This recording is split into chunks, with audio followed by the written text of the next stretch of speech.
upload insyaallah. Oke. Oke. Oke, Mas. Mulai dari share screen dulu.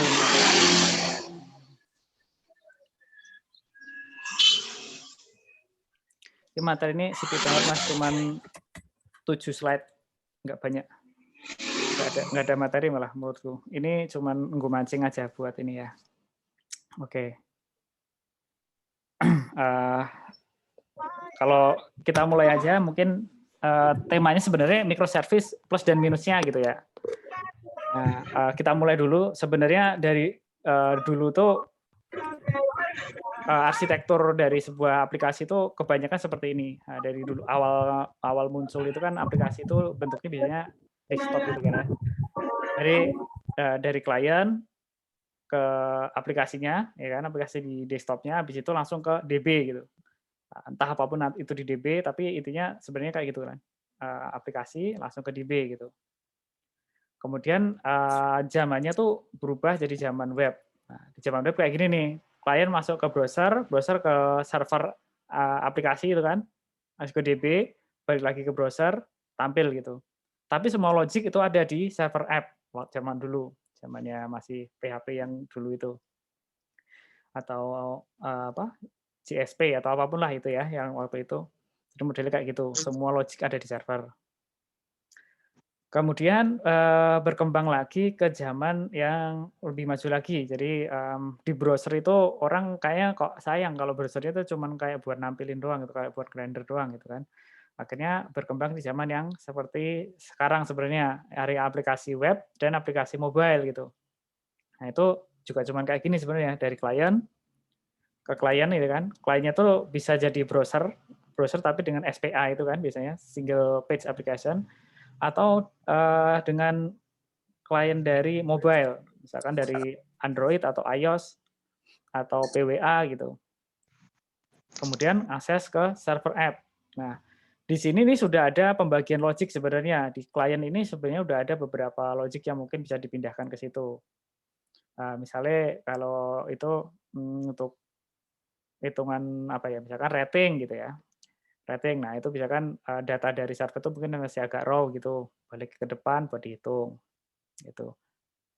Kemudian microservice itu di mana setelah zaman ini kemudian aplikasi itu jadi lebih kompleks banget. Aplikasi itu kan berkembang terus kan, kemudian banyak perusahaan yang kemudian mengembangkan aplikasinya tuh melebihi apa ya, melebihi ini ya, harusnya cuman misalkan kayak Tokopedia ya, harusnya cuman jualan doang gitu, jadi akhirnya kemana-mana, ada jualannya dari ada yang produk digital, ada yang produk apa, macam-macam. Akhirnya kompleks banget, terutama di bagian server app-nya itu, akhirnya dibuatlah kayak gini nih, nah ini yang microservice nih. Eranya sebenarnya masih sama, aplikasi web, mobile, tapi yang back end-nya itu dibikin microservice. Nah, perbedaannya apa sebenarnya di microservice dengan yang tadi? Perbedaannya cuma kayak gini doang sebenarnya, Mas. Kalau yang aplikasi yang tadi, yang di awal ini kan satu aplikasi itu server app itu untuk serve semuanya untuk klien gitu kan. Nah, itu ngakses ke DB satu. Nanti query ke situ, balikin, kemudian diolah, mau diapain lah, mau diformat, apa mau ditotalin, apa mau diapain gitu kan, dibalikin gitu. Nah, kalau di sini yang microservice ini sebenarnya itu nanti ada service-service-nya tuh banyak. Jadi aplikasinya tuh ada banyak gitu. Ada kalau yang di sini aku gambarnya ada 1, 2, 3, 4, ada 4 itu. Terus DB-nya masing-masing tuh sendiri-sendiri. Jadi setiap service itu mandiri. Jadi enggak jangan dibayangin kalau udah microservice itu ketika kita ngambil data dari service lain itu bisa kayak SQL join itu enggak. Itu bakal ngambil data ya kayak kalau mungkin analoginya yang paling gampang kayak kalau kita pakai bridging-nya itu, bridging-nya SIM RS itu ya. SIM RS ke apa, BPJS. Buat SEP itu apa istilahnya, Vclaim ya, Vclaim lah ya, Vclaim atau pakai iClaim gitu ya. Nah, itu sebenarnya mirip seperti itu, komunikasinya seperti itu. Jadi nanti ambil data, datanya dikombinasikan di aplikasi kita, baru itu. Nah, di sini ada satu aku bilang app gateway di situ. Di mana app gateway itu yang nanti tugasnya adalah mendistribusikan dari klien itu maksudnya ke situ, jadi nggak langsung ke setiap service masing-masing. Nah, kenapa seperti itu? Biasanya ini masalah, apa namanya, masalah security ya, masalah keamanan itu biasanya alasannya adalah masalah keamanan. Jadi kalau misalkan mau dipenetrasi gitu, pentest gitu, ya cukup yang ke gateway-nya aja, nggak perlu masuk ke setiap-tiap service itu dicobain gitu. Jadi gateway yang terhubung ke luar itu, nah itu baru nanti yang perlu dites security-nya. Nah, sampai sini ada yang mau tanya dulu? Bentuknya apa, Mas? Biasanya, Mas? Bentuk Ini. app-nya ini, oke. Sebenarnya bentuk app-nya ini rata-rata sebenarnya adalah REST API, Mas, REST API biasa. Itu standar dasar awalnya microservice itu biasanya kayak gitu. Jadi REST API. Jadi dari service satu ke service yang lain itu saling manggil dengan REST API. Tapi kesini itu REST API kayaknya kurang ini sih, apa namanya ya, kurang efisien yang pertama, yang kedua itu kurang fleksibel atau justru terlalu fleksibel gitu. Kenapa dibilang terlalu fleksibel? Jadi kalau misalkan kita rubah balikannya sedikit gitu, biasanya service lain udah gelagapan. Wah, kok mati? Wah, jebule statusnya hilang gitu. Misalkan field statusnya hilang. Akhirnya ngakses status jadi nggak bisa gitu.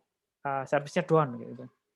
Nah, kesini kemudian ada kita banyak orang yang makainya gRPC, Mas. Nah, kalau gRPC ini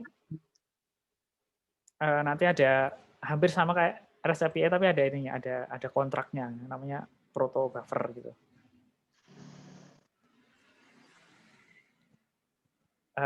Ada lagi, Mas?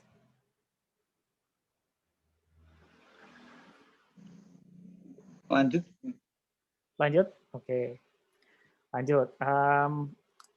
Kalau dari sini udah, kelebihannya apa sebenarnya? Kelebihannya apa dari microservice ini? Kenapa banyak orang yang selalu nyebut-nyebut microservice gitu loh? Nah, jadi aplikasinya tuh scalable, secure, and reliable. Bahasanya agak susah ya. Aku tadi kopas sebenarnya. Scalable tuh jadi gampangannya kayak gini. Setiap service itu kan berdiri sendiri-sendiri. Jadi kalau misalkan suatu saat itu service-nya itu load-nya tinggi, ya kita bisa upscale di service itu aja. Jadi nggak perlu semuanya di-upgrade gitu. Enak lah gitu ya. Kalau secure, aku dibilang secure tadi, kenapa? Karena kalau dari yang tadi yang pertama, dari yang aku gambarin tadi, ini ya, ini kan ada app gateway gitu. Jadi yang keluar itu sebenarnya app gateway-nya aja. Kalau ada orang nyerang gitu, yang kena yang paling ya app gateway-nya itu. Yang di dalam-dalam itu kemungkinan masih aman gitu. DB-nya juga kemungkinan nggak bakal bisa diakses dari luar. Kayak gitu. Makanya lebih bisa dibilang lebih aman tuh seperti itu. Terus reliable itu apa ya? Bisa diandalkan gitu ya intinya ya. Kenapa dibilang bisa diandalkan? Karena misalkan di sini ada 1, 2, 3, 4 service 2 mati gitu. Itu nggak semata-mata terus di app gateway itu nggak bisa mengeluarkan data apa-apa. Misalkan di menu A itu cuman butuh service 1 sama 3, maka service itu tidak akan ada gangguan. Dia bakal jalan terus, dia nggak bakal down gitu. Misalkan yang butuh yang down-nya 2, yang service 2 itu mati, kemudian service kedua itu diakses, nah itu baru bermasalah. Ini kenapa? Ini yang menjelaskan kenapa jadi provider-provider gede kayak Tokopedia, kayak Bukalapak, kayak Shopee, kayak Google, atau yang lainnya yang gede-gede itu Gojek, itu jarang banget ngalamin down gitu ya, ngalamin mati gitu. Nah, kenapa mereka jarang mati? Itu bukan berarti mereka nggak ada masalah, bukan berarti mereka nggak pernah down gitu. Ya, yang down itu service-service tertentu aja, saat-saat tertentu. Nah, tapi di depannya masih bisa dipakai kayak gitu. Sebenarnya kayak gitu. Nah, kalau benar-benar down itu berarti ada kemungkinan service-nya yang benar-benar kritikal mati atau kemungkinan app gateway-nya tuh yang mati gitu. Sebenarnya kayak gitu. Oke. kelebihannya lagi adalah setiap servis itu berdiri sendiri ya, itu tadi ya, hubungannya sama yang reliable-nya tadi. Kemudian maintenance logiknya itu lebih mudah. Kenapa jadi lebih mudah? Karena ini kan dipecah jadi banyak tuh, tadi mana tuh? Ini kan, karena dipecah jadi banyak, itu nanti, jadi lebih spesifik gitu. Jadi kayak misalkan untuk rumah sakit itu dipisah, misalkan user sendiri, kemudian mungkin pegawai sendiri, kemudian master barang sendiri, kemudian setelah master ada harga barang sendiri juga, kemudian misalkan, pasien sendiri juga gitu. Kan jadi lebih spesifik kita ngitungnya tuh. Pasien, oke, oh pasien tuh mungkin, pendaftaran tuh ada BPJS umum sama apa, asuransi misalkan gitu, oh udah. Yang diuplek-uplek itu di servis itu ya cuman itu tok gitu. Orang bakal fokus ke situ, nggak bakal mikir masalah apa, klaim, nggak bakal mikir masalah ICD-10. Waduh, bojoku telepon, sorry ya Mas, bentar. Bentar, tak reject ya. Nah.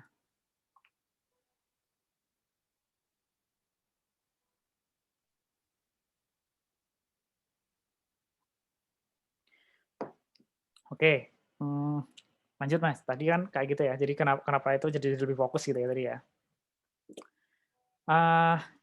Kemudian tidak ada hambatan dalam menggunakan teknologi baru.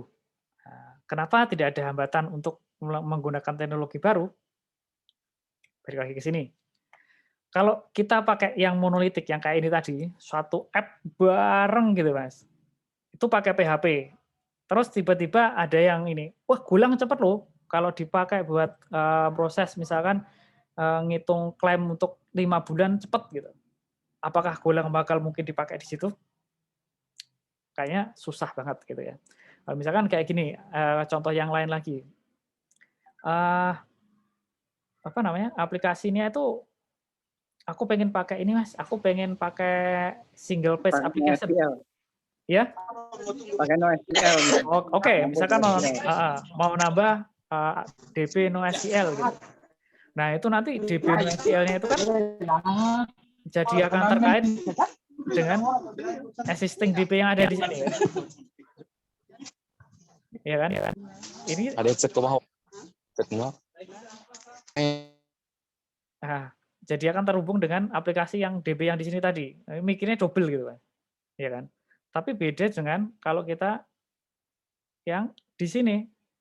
Ini udah ada 4 service, aku pakai service baru, pakainya NoSQL, programming-nya pakai Python gitu, awalnya mungkin udah PHP semua gitu, pakainya Python gitu, bebas. Karena dia berdiri sendiri gitu, nggak ada masalah. Oke. Kemudian, setiap tim developer dapat mengembangkan setiap servisnya tanpa ada mengganggu servis yang lain. Nah, ini udah pasti ya. Jadi, kalau ngembangin di sini ya nggak bakal nyenggol sini lah ya.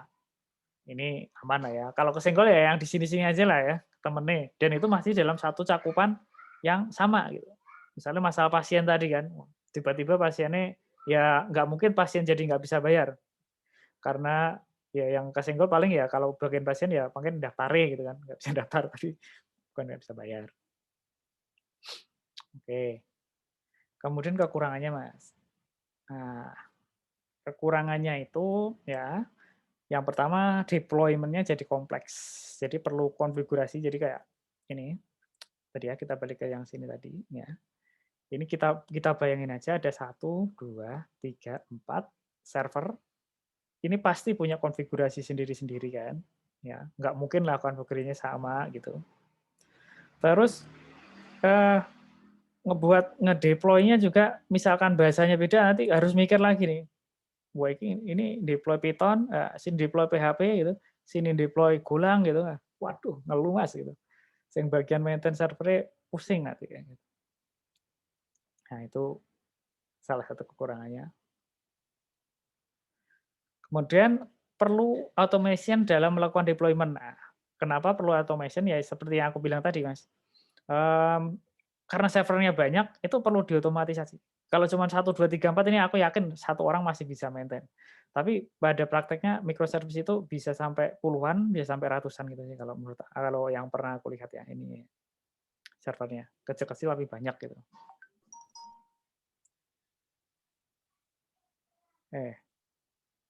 Kekurangan. Nah, ini. Perlu tambahan manpower terutama untuk infrastruktur ya. Pasti ya yang tadi ya, yang masalah yang tadi ya ini ya. Terus sebenarnya ada satu lagi sih, untuk tim yang sudah banyak gitu, untuk yang udah banyak itu perlu komunikasi yang bagus gitu loh. Jadi nggak bisa ngoding-ngoding sendiri gitu loh. Setiap setiap pengembangan itu selalu ada komunikasi gitu. Jadi, urusannya nggak cuma sama satu orang, tapi urusannya sama mungkin tim-tim lain gitu. Jadi ada tambahan kompleksitas di situ. Tak tambah ini.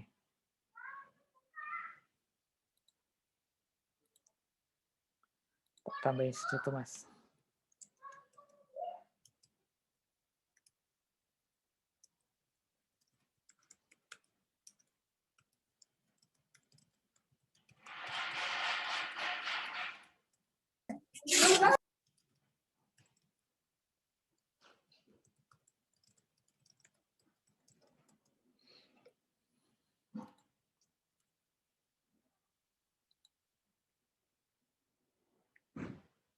Oke. Kurang lebih itu kekurangannya. Terus aku ada satu lagi, kapan sebaiknya menggunakan microservice? Ya, sebenarnya kapan menggunakan microservice kalau use case-nya tuh sangat kompleks sampai saya monolitik tidak bisa men-handle. Nah, ini, patokannya kayak apa? Patokannya gimana?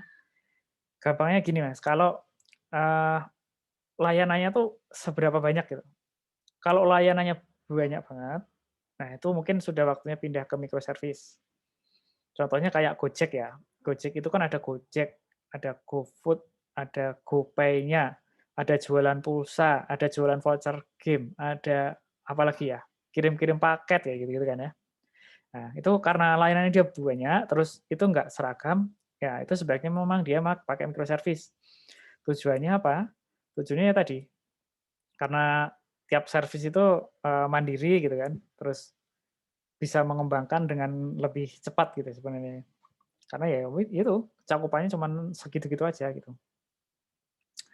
Terus perusahaan bersedia untuk memecah servis tentunya dengan kompensasi penambahan tenaga itu kan. Ya perusahaannya harus mau dulu. Ini kalau orang kitanya yang mau, tapi perusahaannya nggak mau, nanti jatuhnya kayak, apa ya, capek di kita gitu, capek di kita, perusahaan dapat benefit-nya atau justru, mmm, kita capek, perusahaan nggak dapat benefit-nya juga bisa jadi, atau dua-duanya nggak dapat benefit gitu, bisa jadi. Terus yang ketiga cukup tenaga untuk mengganti kode warisan, Mas. Jadi kalau dari monolitik mau pindah ke microservice, yang pasti kodenya harus diganti, hampir semua. Nah, itu kayak develop baru. Nah, itu harus dibicarakan dengan manajemen itu pastinya yang semacam itu. Yang keempat ya itu, Mas. Kalau pertama pasti harus bersedia kerja lembur dulu gitu ya. Oke, mungkin sebenarnya, presentasinya itu aja cukup, terima kasih. Selanjutnya mungkin sesi ngobrol aja. Ada yang mau ditanyakan dulu, Mas? Berhubungan dengan yang tadi materi? Ya Mas, tanya Mas. Monggo, Mas.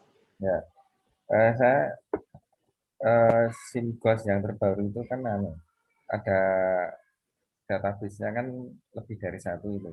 Terus Mhm. itu juga pakai komunikasinya dengan front end dan back end-nya sudah terpisah. Apakah itu sudah termasuk microservice kayak gitu?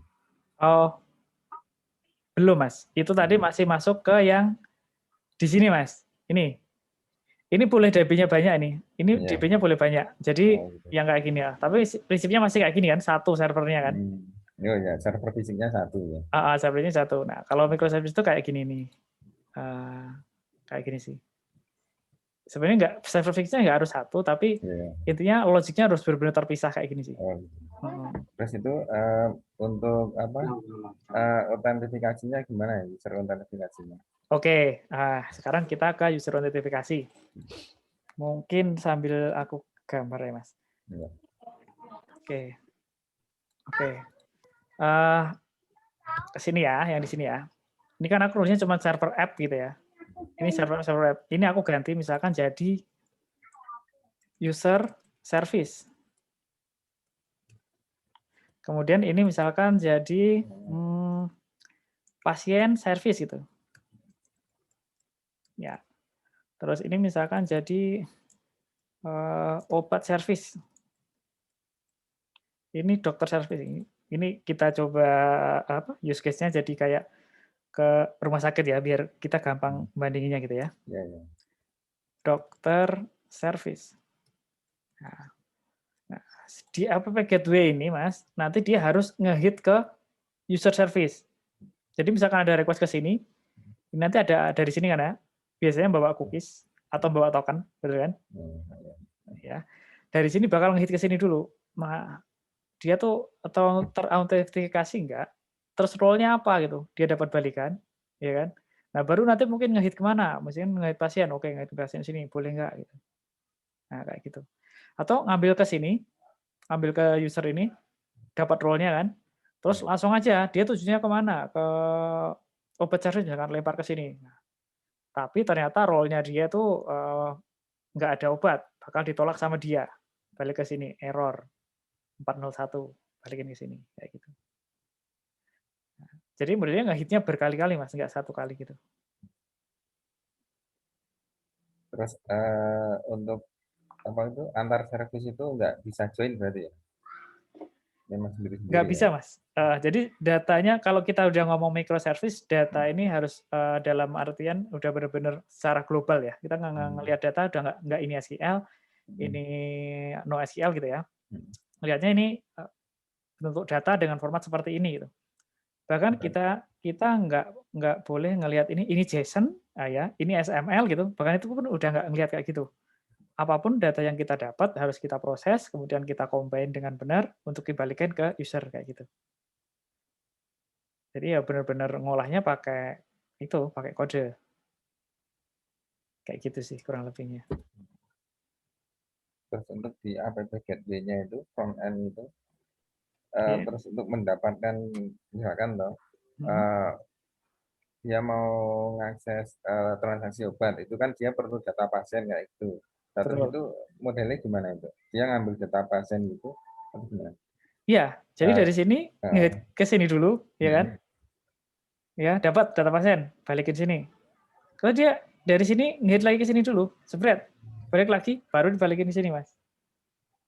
Itu apa format datanya dalam bentuk apa ya? Maksudnya apa JSON, XML kayak gitu atau gimana? Ya, kalau kebanyakan kalau sekarang karena pakainya REST API itu JSON. Oh, gitu. Tapi kalau pakainya gRPC enggak, dia ada proto buffer namanya. Itunya datanya. Namanya apa? Proto buffer, BUFFR buffer. Nah, kalau pakai itu, kalau pakai gRPC. Terus sebenarnya ada satu lagi, Mas. Salah satu yang paling vital di microservice itu, ada kalanya kan kita tuh perlu update di beberapa service secara bersamaan. Contoh ya. Dari sini ada pembayaran. Nah, pembayaran itu kan harus ngupdate ke pasien, ya, ke obat sama dokter gitu. Ya, caranya gimana ngupdate-nya gitu. Nah, sebenarnya bisa aja langsung hit satu-satu kayak gini.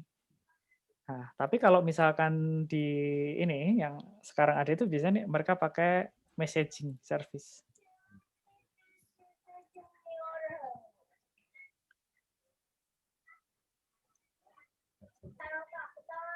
Nah, messaging service ini mungkin udah pada pernah dengar belum, Mas, yang itu? RabbitMQ kayak gitu-gitu. Kayak itu udah pernah dengar Kafka, RabbitMQ kayak gitu. Oke. MQ gitu pasti pernah dengar ya. Nah, nanti ada messaging service. Nah, di sini nanti nge-push ke sini. Ini nge-push ke messaging service. Dari messaging service nanti bakal di-broadcast gitu kan. Siapa aja yang mau update gitu. Nah, makanya itu aku bilang sebenarnya si microservice ini tuh memang dia powerful. Tapi kompleksitasnya juga lebih tinggi, jauh lebih tinggi daripada monolitik gitu. Ya taruhlah kita kalau misalkan di monolitik kita pengen akses ini kan tinggal akses tabel aja tuh Mas, 1, 2, Iya, 3 gitu kan iya, ya. iya, Gampang iya. satu fungsi gitu. Nah, kalau di sini mungkin itu, itu kurang lebihnya kayak itu.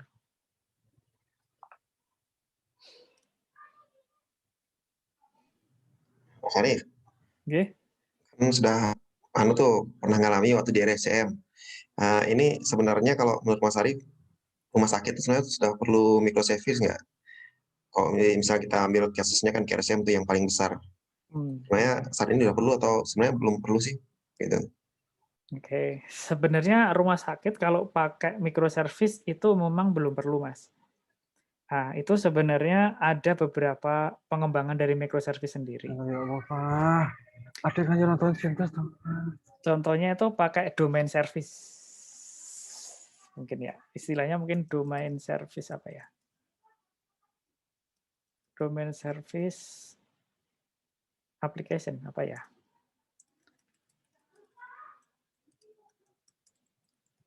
Ya mirip Mas kayak ini, tapi kalau microservice kan kecil-kecil banget ya, biasanya gitu kan. Nah, kalau domain service itu lebih gede-gede berdasarkan perannya gitu. Jadi mungkin lebih ini ya, misalkan rekam medis, satu use case-nya satu rekam medis, kemudian misalkan, apotik, kemudian apa ya, sesuai dengan modul mungkin ya, modul yang ada di itu ya, yang di SIM-RS itu loh. Mungkin itu bisa lebih simpel, jadi servisnya ini nggak perlu banyak-banyak banget gitu. Kalau mereka bisa service kan user aja dijadiin microservice gitu. Kemudian mungkin, barangnya doang itu yang inventory gitu, inventory-nya itu masuk microservice lagi. Belum apoteknya satu lagi microservice itu. Nah, itu kayaknya lebih lebih kecil-kecil ya. Nah, mungkin bisa dipakai itu tadi sih, berdasarkan domainnya tadi itu.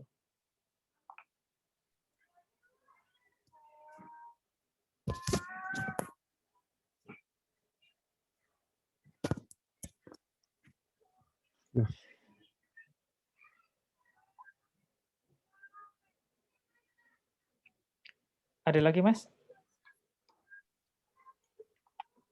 Banyak, Mas. Nggih, monggo. Nah, ini untuk satu service berarti ini ibaratkan satu server gitu ya. Apakah ini bisa bikin untuk child-nya itu apa ya? Jadi 2 service itu loh. Satu service tapi terdiri dari 2 server gitu.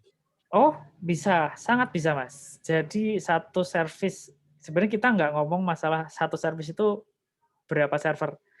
Satu service itu apa yang dia layani sebenarnya kan. Misalkan user ya nyalain user aja. Servernya bisa 1, bisa 2, bisa 3, bisa 4. Nah, kalau misalkan kayak gitu, bisa kita kabarin lagi misalkan ya, ini aku pecah nih yang user service di sini nih.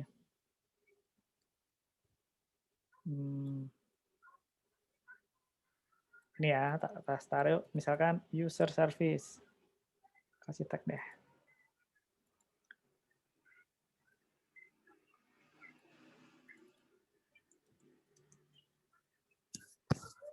Nah, si user service ini tuh dia awalnya cuma satu ini aja, Mas.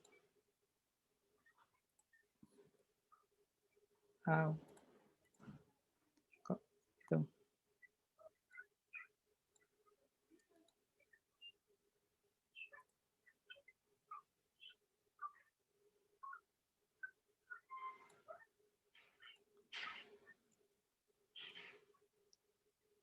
Dia cukup satu kayak gini aja lah langsung layani ya.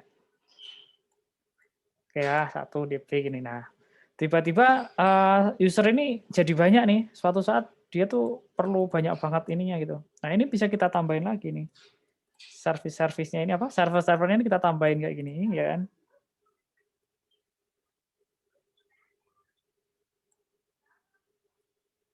Langsung ke DP-nya sama.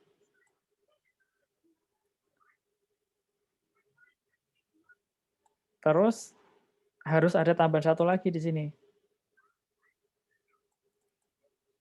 Load balancer. Ini nanti yang bakal ngubungin ketiga-tiganya ini.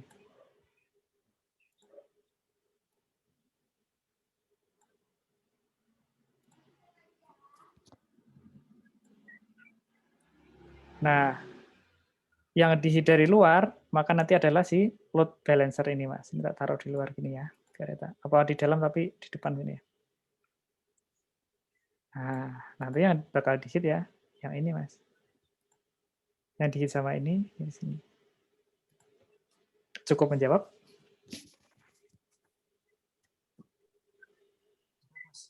Berarti itu untuk scalingnya gimana Mas ya? Ya, sekalinya kayak gini tadi, Mas. Kalau perlu server tinggal ditambah aja di sini-sini nih. Jadi tiap service itu ya satu, gini, bayanginnya yang server ada sekarang itu misalkan satu service gitu ya. Nah itu tinggal ditambah server lagi aja, tinggal ditambah ini ya. Ini skala apa? Cara upscale-nya kayak gini nih sih biasanya. Ini yang aku kotakin ini tuh satu ini nih, satu yang ini doang nih tadi.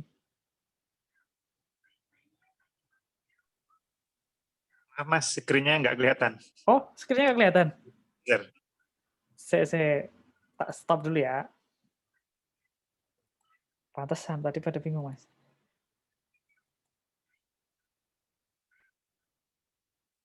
Udah kelihatan? Di saya dari tadi kelihatan kok. Oh, kelihatan. Sudah kelihatan. Oh, enggak. Kelihatan ya. Tekniknya itu isinya apa, Mas? Kayak load balancer, terus tadi yang scalingnya jenengan biasanya pakai apa? Oh, kalau aku di tempat kerja itu ini biasanya nih di bagian DevOps ya, aku nggak begitu nyekel, Mas. Aku kan orang backend ya. Tapi kayak gini nih karena pakai cloud itu sudah ada sih. Jadi kalau misalkan pakai GCP ya ada GCP Balancer gitu. Google Cloud Balancer. Terus grup nanti bisa di grup-grup gitu sih. Mereka nyebutnya kayak gini gitu instance gitu ya. Sebenarnya ya virtual VM itu loh, VM. Cuman kalau di cloud itu nyebutnya instance kayak gitu. Kenapa kalau di cloud modelnya instan kayak gini? Itu tujuannya buat menghemat biaya, Mas. Jadi gini, ini kasus untuk kayak misalkan kayak Tokopedia, kayak Gojek gitu ya, yang apa namanya, yang mereka pakai cloud, terus perbedaan usernya gede banget gitu. Nah itu kalau siang, misalkan ya, siang dia butuh 3 server nih untuk melayani user aja. Oke, bakal 3. Nah kalau malam sepi kan, nggak ada orang tahu. Nah ini 2 server ini bakal di-destroy nih. 2 server ini di-destroy gitu. Boom, hilang. Jadi yang layarnya cuma 1. Nah, pas pagi mereka buka lagi ya kan, mereka bakal ngecek nih si usernya masih mampu nggak gitu. Kalau udah nggak mampu, CPU-nya misalkan nyampe 80%, maka bakal nambah server lagi, otomatis nambah server lagi gitu. Nah, kayak gitu sih Mas. Ada automation-nya untuk menambah server dan ngurangin server gitu. Upscale, downscale istilahnya.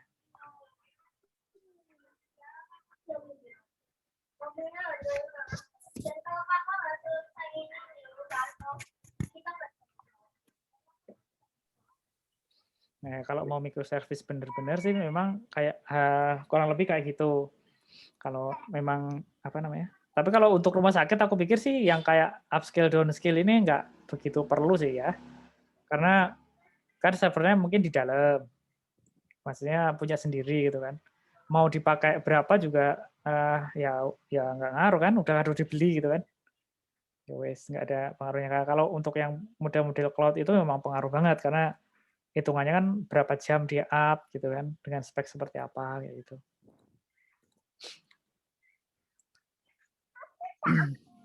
Ini masih itu. Oke Mas, ada itu lagi? Tanya Mas, aku Mas. Monggo. Ini kalau kita kan ngomong DB kan seringnya kita melihatnya ke yang ya sayang. Bentar ya. Ini ada mainan. Ada ya. Kita kan lihatnya lebih seringnya ke RDBMS ya. Okay. Konsep relasi. Nah, misalnya nih dipecah-pecah nih kayak di gambar ada pasien service, ada batch service. Nah, tadi kayak nyambung tadi kan misal di apotek itu kan transaksi ada data pasien, ada data obat. Kemudian ketika di laporan pun nanti ada data pasien juga yang diikutsertakan. Nah, konsep tabelnya itu apakah kalau di tempat kita kan biasanya di tempat yang biasa RDBMS itu kan yang disimpan cuma kode pasien. Nggak Mhm. ada nomor CM lah misalnya, nomor CM, nggak ada nama, Mhm. nggak ada alamat dan lain sebagainya. Nah, Mhm. kalau di konsep microservice itu apakah nanti data transaksi yang disimpan di obat service itu hanya nomor CM toh atau juga beserta dengan yang kira-kira data yang dibutuhin sama obat service ini, misalnya ada nama, ada umur seperti itu. Kalau pengalamanku Mas, itu tergantung servisnya ya. Tapi kalau aku yang manage servisku sendiri, itu biasanya aku simpen utuhan. Jadi kalau misalkan itu tadi kan contohnya misalkan satu invoice gitu ya. Iya, heeh. Nah, satu invoice itu datanya aku simpen gelondongan gitu. Jadi misalkan ada itu nggak perlu aku ngehit-ngehit lagi kan. Kalau Heeh. misalkan sendiri-sendiri kan aku harus, ngehit ke obat, habis itu ngehit ke pasien, ngehit ke apa lagi, misalkan user dulu lah ngambil apa, permisinya ada enggak, kayak gitu. Iya. Nah, kalau udah kayak gitu, udah yang terakhir itu sih, mmm, mungkin datanya yang ada di apotek cuman disimpan kodenya aja. Mungkin datanya di pasien yang disimpan cuman kodenya aja, tapi mungkin ada data lagi yang nyimpen untuk semuanya, kayak snapshot gitu sih. Hmm. Jadi kalau misalkan diakses lagi ya, nah mungkin itulah apa namanya, bisa nggak perlu nge-hit semuanya gitu. Nah, tambah satu lagi Mas, mungkin ini ngejawab yang Mas Martin. Kita kebayanginnya karena ini semua servisnya kan, punya domain sendiri-sendiri gini. Nah, kalau di microservice itu nggak menutup kemungkinan Mas, ini ada namanya service order, kayak gini. Dia nggak punya halah, ketutupan.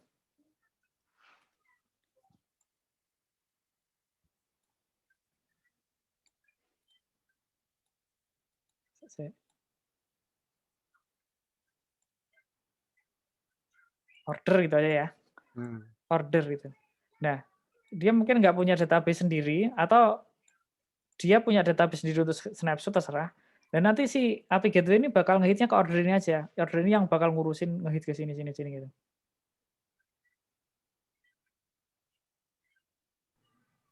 Beda sama messaging tadi ya, Mas? Oh, beda kalau messaging tadi tuh ini Mas, messaging itu bukan service. Kalau messaging itu kayak eh, kayak broadcast gitu loh, sistem broadcast gitu sih. Paham nggak? Jadi kayak gini. Kalau messaging yang tadi itu kayak gini nih. Contoh nih, aku punya service messaging. Misalkan namanya, ini pakai teknologinya NSKey gitu ya. Aku punya di sini. Nah, ini nanti ini isinya itu di NSKey itu ada taruhlah ada namanya topik ya. Kemudian ada channel gitu. Nah, topik ini tuh membedakan use case apa yang bakal di-cover dia. Kemudian channel ini itu siapa yang bakal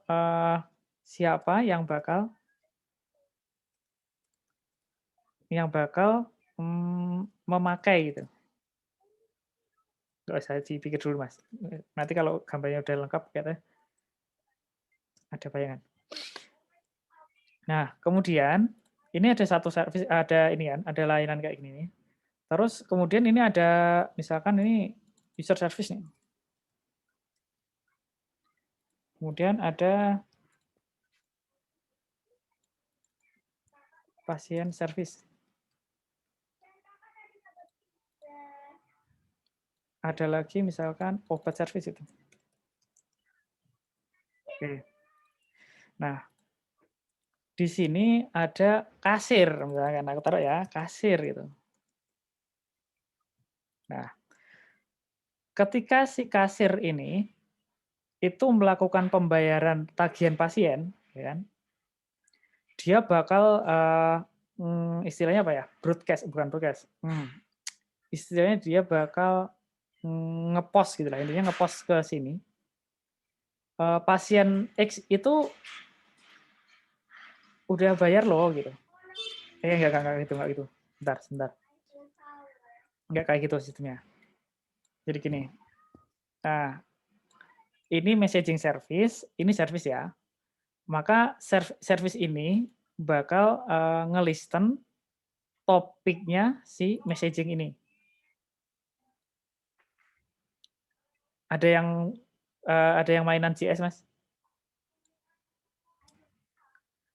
Konsep event listener. Soket itu Mas ya. Event listener. Ya. Terus masuk di kole ya. Iya, event listener ya. Jadi ini listen eventnya ini gitu. Oke.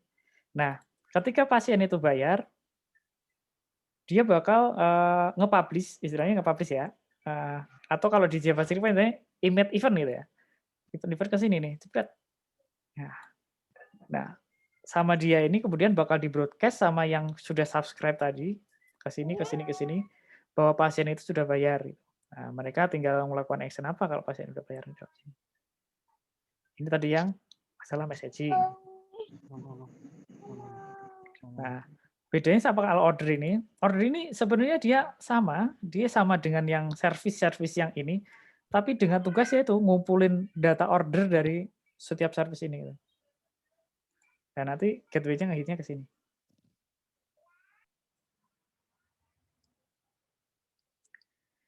Tak kasih gambaran tambahan nih, Mas. Aku buka Tokopedia.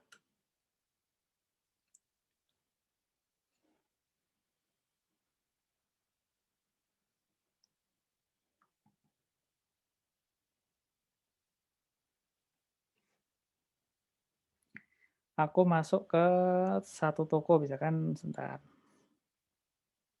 Toko mana nih?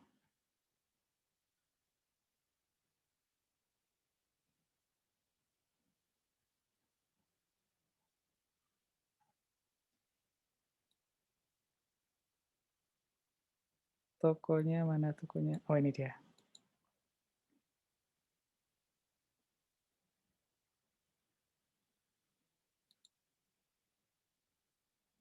Oke.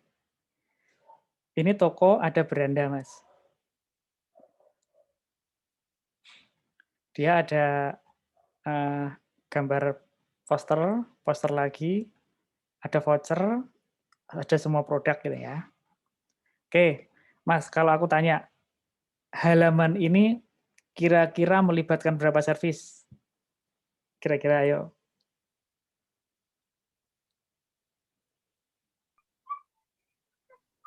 Nggak tahu, Mas. Kira-kira ya wes gini. Ini tuh servisnya ada banyak.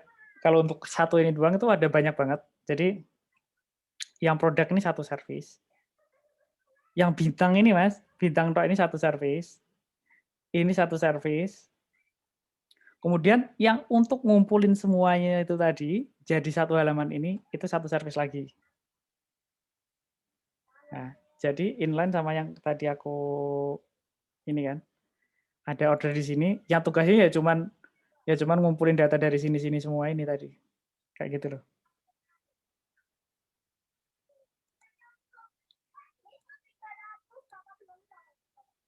Gitu sih. Ini satu servis satu server berarti. Misal order itu satu server juga ya, Mas? Ya bisa satu server, Mas. Bisa banyak server. Jadi satu server itu kalau misalkan dia cukup, kalau dia nggak cukup ya nanti bakal masuk ke arsitektur yang kayak gini nih.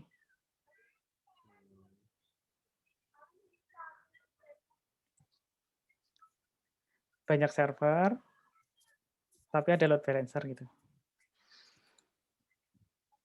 Oke. Aku kemarin ini sih sempat mikir kalau di microservice itu kemungkinan yaitu datanya nggak kayak kita main di BMS itu. Misal kayak tadi, berarti kan kayak tadi itu. Misal kasir nih, data stroke ya berarti ya disimpan gelondongan sak stroke kuwi, sak nama pasien, sak alamat, sak kitnya gitu ya, Mas, berarti ya kemungkinan. Betul, bisa kayak gitu, Mas.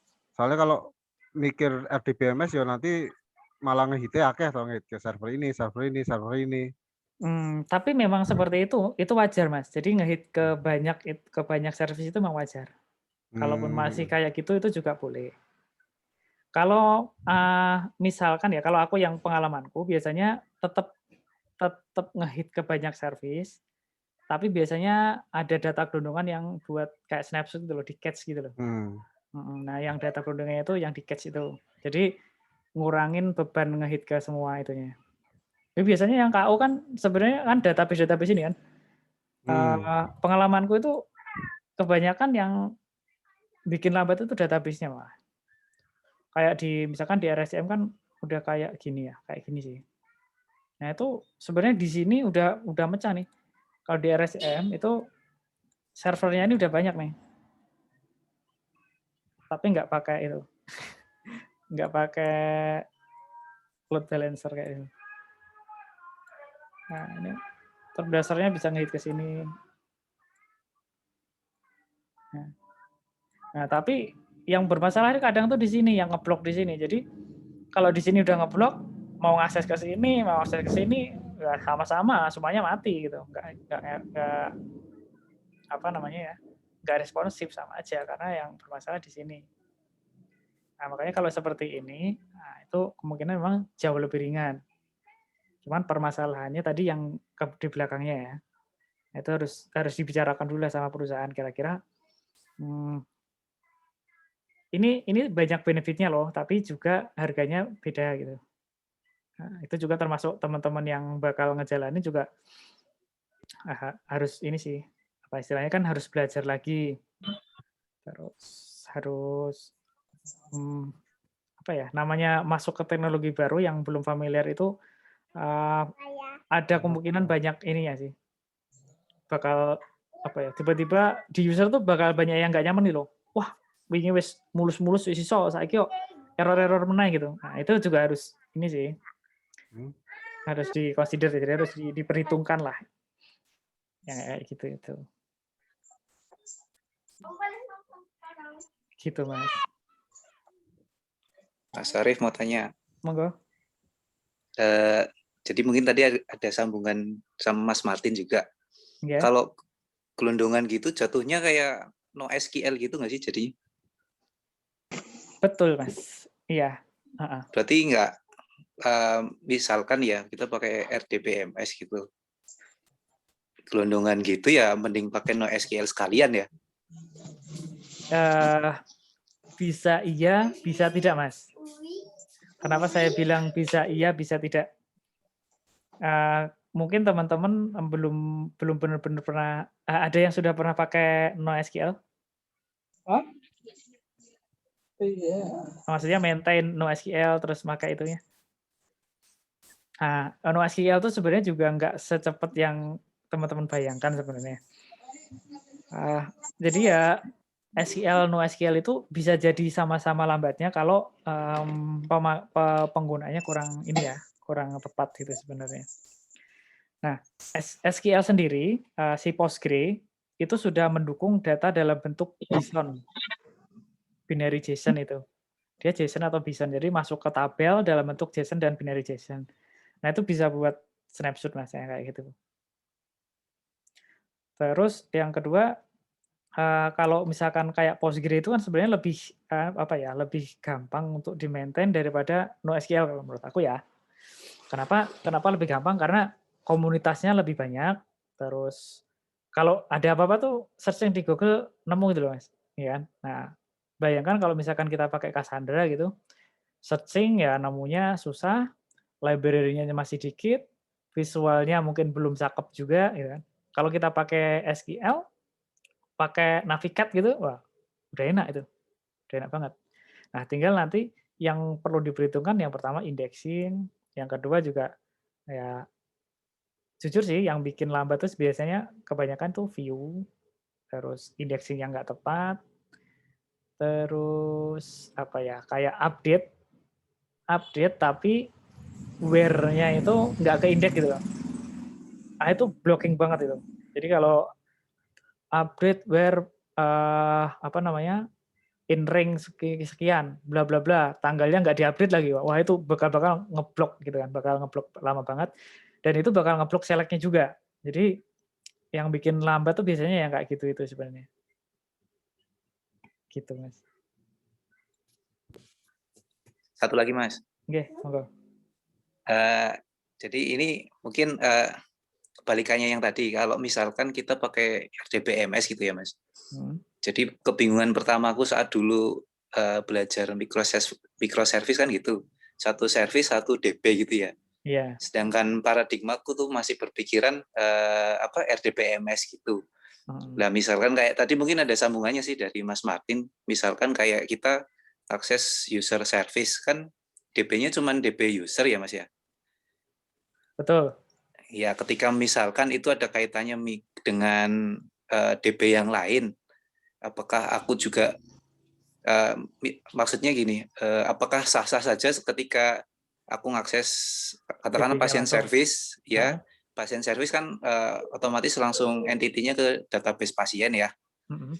Ya, ketika itu ada hubungan ada relation dengan obat, katakanlah DB-nya si pasien, dia langsung join dengan DB-nya obat, tapi lewatnya tetap di pasien service gitu. Masih umum nggak sih kalau dibikin kayak gitu? Apa harus memang service-nya itu nge-refer ke DB-nya sendiri gitu? Sekarang ini sebenarnya umum nggak umum, itu juga masih ada, bisa terjadi di tempatku kerja Mas, kayak gitu masih ada. Tapi kayak gini, kalau di tempatku kerja yang jadi permasalahan adalah ownership, jadi kepemilikannya. Jadi kalau aku punya service DB user misalkan, maka DB user aku punya service user, maka DB user itu ownership-nya di aku gitu. Nah, aku izinin nggak tuh DB-ku tuh diakses langsung sama service obat gitu. Karena kadangkala ada kalanya tuh, wah DB kok spike tinggi banget sih gitu. Pas aku lihat di servisku, loh servisku normal, nggak ada masalah, nggak ada spike, nggak ada yang tinggi-tinggi amat gitu masalah akses gitu. Ternyata tuh diakses dari servis yang lain gitu Mas. Nah, kalau misalkan mau nggak berbeda microservice tapi udah mau dipisah-pisah kayak gitu, tapi ownership-nya masih satu orang, masih sama, satu tim, mungkin boleh-boleh aja kayak gitu Mas. Nah, kalau cross tim tadi ya itu masalahnya, ya itu tiba-tiba kan kita jadi nggak enak kan, wah gara-gara tim sebelah nih kita jadi lembur nih ya gitu kan. Nah kan itu yang pertama, yang kedua jadi lebih susah untuk nge-tracking-nya kan. Lah ini servisku normal kok tiba-tiba DB-ku tinggi gitu. Ternyata karena diakses dari sebelah gitu kan, kita nggak bisa langsung tahu karena yang kita cek pasti biasanya kan aplikasinya dulu kan ya, nggak mungkin langsung kita akses ke database-nya ngeliatin query-nya yang banyak yang mana gitu. Biasanya itu sih Mas, konsen perhatiannya lebih ke situ sih sebenarnya. Jadi kalau mau kayak gitu dan ownership-nya masih sama ya sah-sah saja, monggo nggak apa-apa. Gitu Mas. Oke Mas. Lagi boleh ya Mas ya? Boleh Mas. Masih panjang Mas. Monggo. Oke, kalau katakanlah kita pakai skenario satu service satu DB. Yang masih aku bingungkan kan kalau mau join-nya itu berarti lewat service-nya atau gimana Mas? Join sama database lain gitu maksudnya. Karena persepsiku masih RDBMS banget gitu. Ya, kita nggak bisa join database lagi, Mas, kalau kayak gitu. Kalau memang Terus gimana, Mas? Ya itu, nge-hit ke server sebelah, dapat JSON, ya kan? Terus, gitu ya? Iya, terus JSON-nya nanti dikombinasikan di situ. Itu benar-benar lewat aplikasi. Oke. Mas pernah niki pakai vClaim kan? Nah, vClaim ya? Iya, kalau vClaim itu mau kita sinkronkan dengan data kita, itu kan kita juga nggak bisa join RDBMS kan?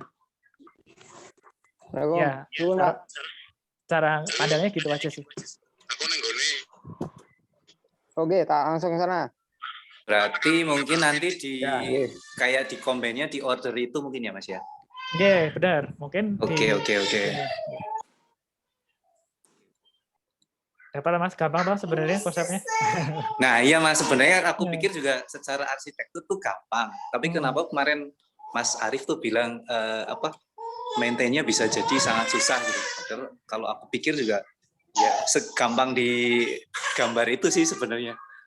Kalau data iya Mas. Kalau maintain-nya aku bilang susah itu karena kita harus maintain 1, 2, 3, 4 servernya banyak, ya kan? Terus ini punya konfigurasi masing-masing, ya kan? Nah, misalkan kita update taruhlah kalau untuk kayak startup yang gede-gede gitu, itu nggak cocok untuk ditiru karena satu servis ini biasanya yang ngurus satu tim, Mas. Atau 2 servis satu tim gitu. Jadi nggak masalah maintain itu. Terus ada yang nge-maintain infrastrukturnya gitu. Nah, kalau misalkan teman-teman nggak punya tim infrastruktur, maintain sendiri, nah maintain banyak server itu perlu tenaga. Ya kan? Ya ini DB-nya juga mungkin satu-satu perlu nanti bakal di mungkin perlu di vakum misalkan ya. Indeksnya perlu di vakum, perlu di reindeks atau kayak. Nah, itu yang di-maintain tuh nggak cuma satu, banyak gitu loh. Sebenarnya itu masalahnya. Kalau monolitik kan satu aja nih, satu server, satu DB gitu. Atau mungkin servernya ada beberapa, tapi nggak mungkin sebanyak yang itu kan. Nah, itu nanti akan lebih bermasalah lagi kalau udah jadi yang kayak gini, Mas. Kalau misalkan satu servis itu udah banyak server kayak gini. Nah, itu nanti maintain banyak server kayak gini, buat reload aja kita harus login ke 3 server ini gitu. Buat deploy itu udah login ke 3 server ini gitu. Nah, itu biasanya udah nggak pakai manual sih. Itu biasanya udah pakai ya automation gitulah. Oke, Mas Arief, cukup jelas. Oke. Terima kasih. Ini bonusnya tak kasih, Mas. Ini dari Stackshare. Kalau pengen lihat ya, di Stackshare itu ada perusahaan-perusahaan teknologi yang nge-share tech stack-nya ya, teknologi yang dia pakai apa aja gitu. Nah, ini kalau aku kebetulan cobain di Tokopedia ini untuk front end-nya kayak gini. Nah, tadi yang infrastruktur yang aku bilang itu dia masuknya yang di DevOps ini, Mas. Nah, automation-nya ada di sini nih. Ada konsul, ada Git, GitHub, Jenkins, Ansible. Nah, ya siap-siap aja untuk belajar yang semacam ini juga kalau misalkan itu. Gitu sih, Mas. Kira-kira. Maaf sebentar, ada paket ya, Tak. Oke. Itu dulu sebentar. Iya, Pak, sebentar.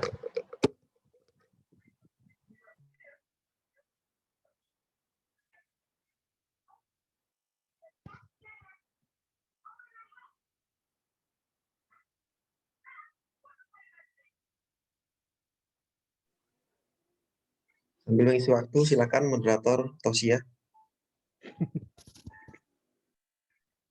Membagi-bagikan makanan dulu, Mas. Yang bacanya. Snacknya ngedar sih. Rano kuisnya lo, Mas. Rano kuis OVO iki. Kuis OVO. Apa-apa, Mas? Takjil iki, takjil. Iya. Oh, ya toh. Mbak Dia orang ngobari ya. Dengerin teori mumet. Iki langsung teori ini Mas Dodi iki. Lanjut. Enggak. Teori apa ya? Mas Dodi server iki. Proxy Mas Dodi.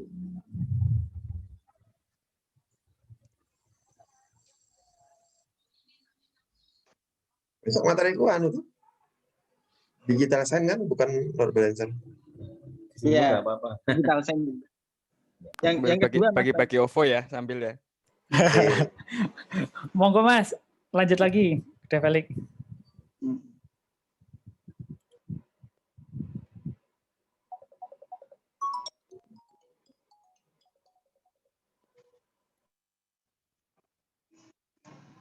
Nggak ada pertanyaan lagi dari teman-teman.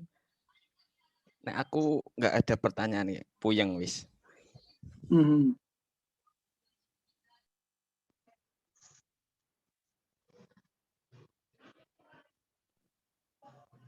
Jangan puyeng, Mas, santai aja, Mas. Itu dijalanin aja nanti.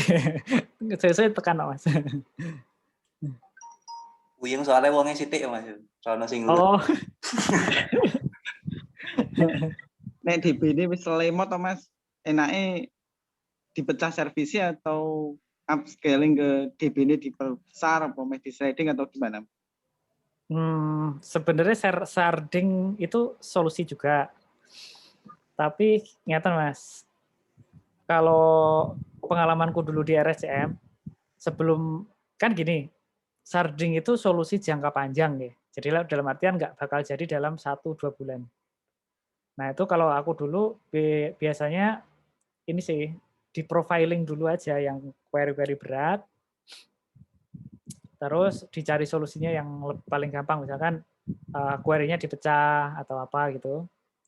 Atau kalau solusi yang dipakai kayak di tempatku sekarang itu biasanya dikasih cache, Mas.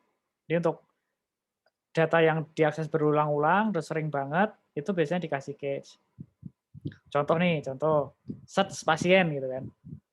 Search pasien itu kan pasti berulang-ulang itu. Terus datanya ya yang baliknya itu aja. Jarang banget data pasien itu kan diupdate gitu kan. Nah, itu mungkin yang kayak gitu bisa di cache. Search obat gitu.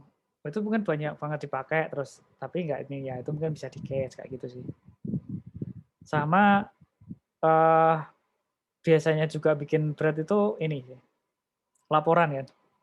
Nah, laporan itu mungkin bisa ya yang kayak ide kemarin itu dipisah aja ininya servernya terus ya sudah. Jadi nanti yang buat transaksi aman gitu.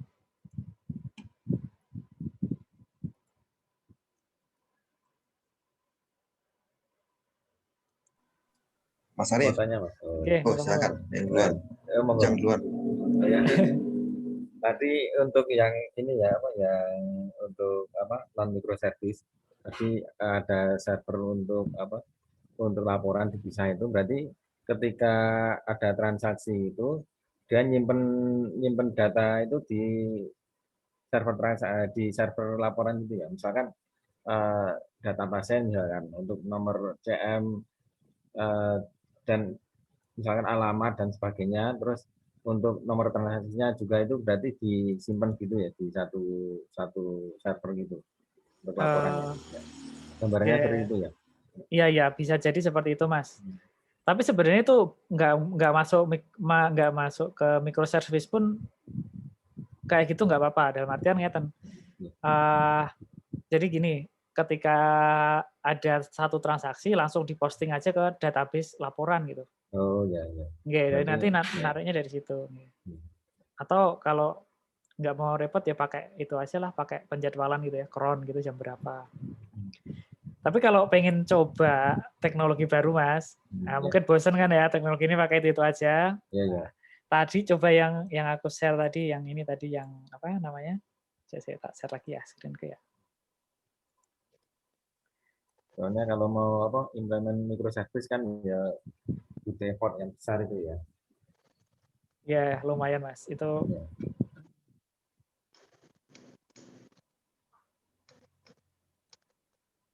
ini loh, Mas, pakai yang messaging ini loh. Nah, ini buat laporan kita enak ini. Kalau aku ngebayanginnya pakai ini.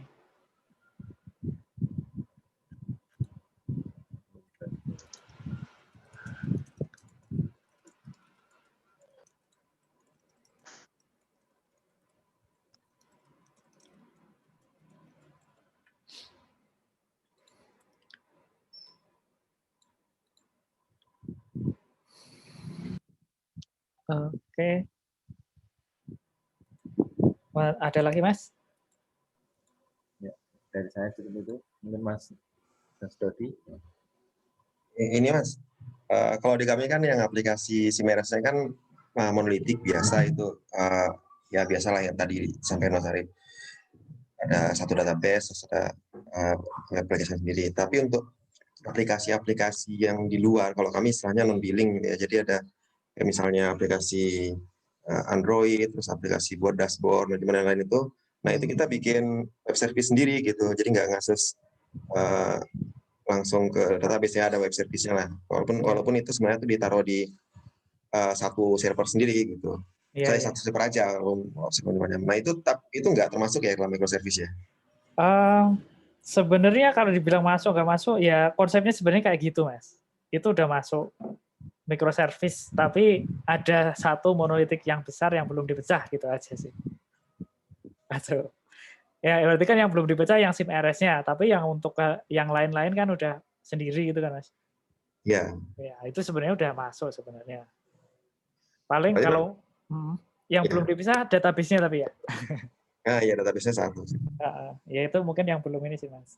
Ya memang kita nggak bisa ngomong ini monolithic microservice dengan itu ya. Maksudnya kayak pembatasnya benar-benar jelas itu enggak juga sih, Mas. Jadi gimana ya? Dalam teknologi itu kalau menurut aku nggak ada sesuatu yang mutlak gitu loh. Wah ini microservice, ini monolitik gitu enggak. Tapi lebih ke konsep-konsepnya aja, terus dipakai yang cocok gitu loh. Maksudnya yang cocok itu dalam artian dengan kondisi yang ada gitu. Karena kadang-kadang kalau kita memaksakan satu teknologi yang apa namanya istilahnya kayak aku dulu waktu di RSM ini pengalamanku Mas ya. Aku dulu di RSM kegandrung banget sama yang namanya Node.js gitu kan.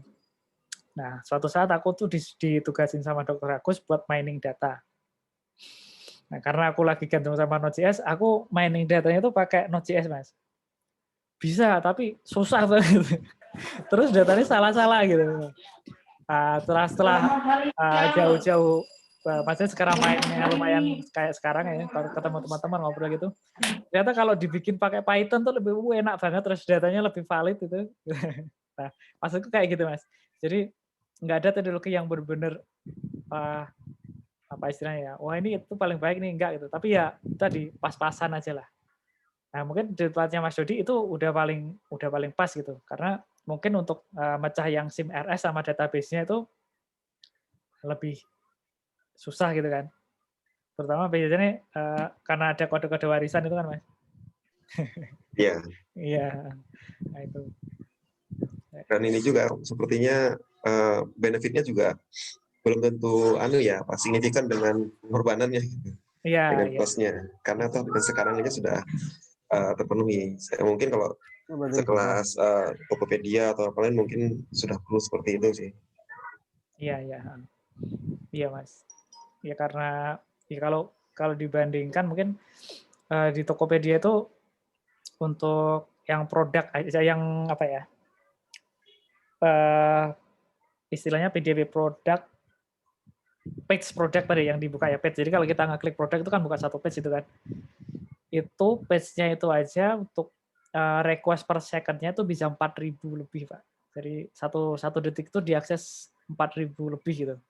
Dari aplikasi mobile, dari itu. Nah, itu kan ini tinggi banget gitu. Makanya kalau nggak dipisah kayak gitu bisa ini sih. Bisa KO gitu istilahnya kayak gitu. Gitu sih, Mas. Tapi ini Mas, ini cuma nanya aja kan. Sebenarnya itu kan katanya sudah di microservice ya, tapi kadang-kadang ya saya nggak tahu apa salah jadi Tokopedia atau tidak, tapi kan ada beberapa e-commerce misalnya sedang flash sale gitu ya. Itu kok kenapa jadi down ya? Itu katanya ada microservice tapi kok bisa down juga kok sedang flash sale atau sedang di-hit banyak. Iya. Tadi kan pas di gambarku ada yang paling depan tadi Mas, yang kayak gateway-nya itu kan. Oh gitu. Di depannya berarti down-nya. Sama-sama microservice, tapi yang paling depan itu yang mati ya bisa jadi nggak bisa diakses gitu Mas. Kebetulan yang situ. Nah biasanya yang dikuatin yang di situ sih, yang harus dikuatin dulu.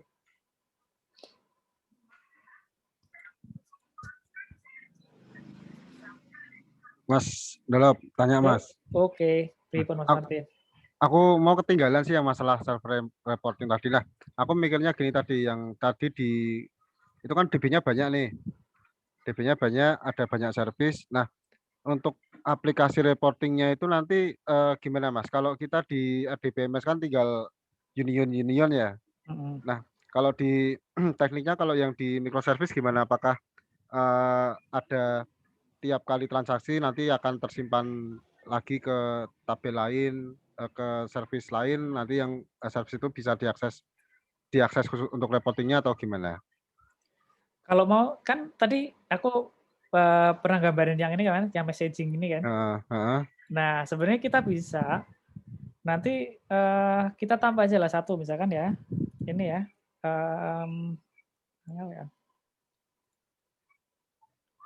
Sekarang aku taruh di sini, ini reporting service ya. Sah-sah aja Mas ini reporting service.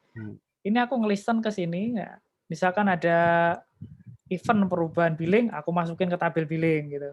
Ada perubahan pasien, aku pindahin aku tambahin di kunjungan gitu. Itu sah-sah aja kayak gitu.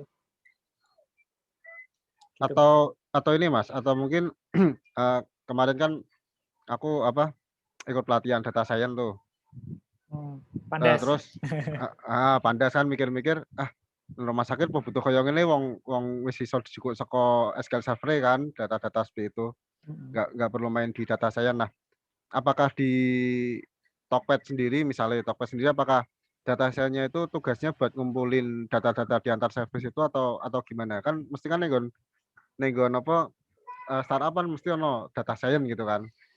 Nah, itu tugasnya data science itu apakah ngumpulin data-data nenggon tiap service atau sebenarnya di tiap service itu kaya ning rumah sakit ki data apa laporan tuh wis iso diakses langsung kayak gitu. Kalau di swasta sebenarnya bukan cuma di e-commerce ya. Kalau di swasta itu biasanya tetap ada yang divisi bisnis intelijen gitu loh, yang bisnis analis itu kan. Nah, bisnis analis itu mereka biasanya kalau dari orang-orang data science-nya itu ngumpulin data, kemudian ngolah data untuk dikasih ke orang yang bisnis analis tadi. Jadi kira-kira ke depan trennya misalkan trennya apa, yang perlu dikembangkan apa, mau jualan apa, yang kayak gitu-gitu sih Mas sebenarnya kalau di tempatku ya. Nah itu ada, kalau data science itu ada 2 role, nggak cuma satu data science gitu doang. Ada data engineer, ada data analis ada data scientist-nya juga. Jadi kalau data engineer nanti yang ngumpulin data itu tadi. Ngumpulin data tadi data engineer. Nah, tapi yang ngolah datanya nanti data scientist. Biasanya kayak gitu sih. Oke. Ngomong-ngomong aku iya Mas.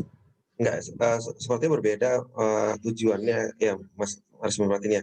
Kalau yang biasa kita kan laporan ya seperti ini. Kalau laporan kan memang real time nggak perlu diolah-olah lagi. Tapi kalau data science ini sepertinya kan sudah untuk ya udah data pooling bukan yang transaksional. Bukan gitu Mas Ari? Betul Mas Dodi. Data analisa itu ya memang keperluannya beda. Kalau laporan itu kan biasanya tuntutannya bukan di hasilnya, tapi tuntutannya adalah karena diminta sama siapa gitu kan. Kalau pengalaman gue gitu, kan. Dan nggak tahu kadang-kadang ya. Penelitian atau apa ya. Pokoknya intinya ada yang minta gitu kan. Terus dengan format biasanya raw aja gitu. Nah kalau yang di data science itu biasanya udah dari data raw yang sekian juta, nggak cuma dikit, pasti itu banyak. Itu udah diolah dengan bentuk misalkan trennya kayak apa, terus tren ke depannya kira-kira bakal kayak apa gitu sih. Oh, berarti data science ini mungkin dibuat untuk prediksi-prediksi gitu ya. Iya, Mas, ya. Salah satunya itu.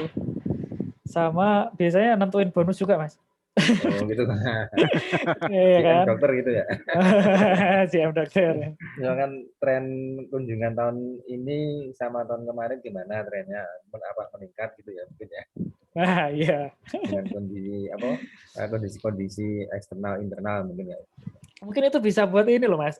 Wah kalau di bulan ini ya, misalkan ya, wah bulan Mei itu musim banyak penyakitnya yang sakit ini gitu, yang dibanyakin obatnya ini. Nah itu bisa tuh.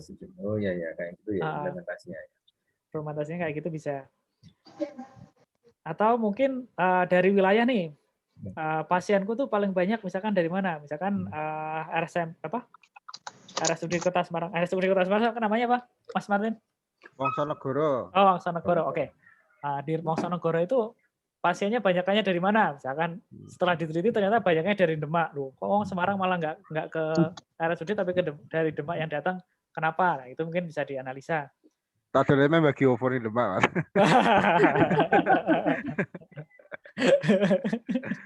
Bagi OVO. Oh iya Mas, aku bulan Juni udah terakhir di Tokopedia juga sih. Loh, malah di Mas? Kutu loncat nih. Wah, kutu loncat. Orang cerdas mah bebas. Enggak sih, ada tawaran lain. Oh enggak, aku pengen pindah ke itu sih. Ke blockchain. Sebenarnya pengen jujur. Blockchain. Wah. Lagi Mas? Lagi dong? Blockchain, pindah ke blockchain. Kuat tuh Mas, lari terus Mas. Panganan apa banyak nih. Ya kapan-kapan tak sharing blockchain Mas, kapan-kapan. Neng Semarang mau neng neng pindah neng di Jakarta Bos. Oh Jakarta. Tetap Jakarta. Katanya mau pindah Jogja. Jadi mau kuliah Jogja. Pengen Mas aku pindah Jogja, tapi istriku dapat ini tugas belajar, jadi 2 tahun ya paling nggak dalam 2 tahun ini nggak bisa kemana-mana nih. Kuliah ini dapat tugas belajar di IPB, ya wis toh. ngerasa.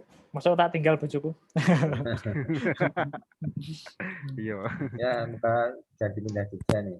Langsung ngopi terus. Wah, pengen Mas di Jogja. Mas. Siap.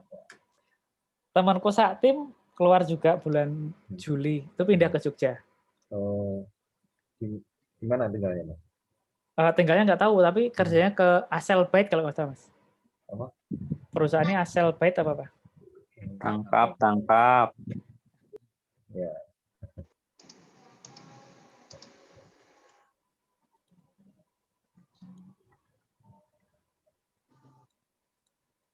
Gimana Mas Martin?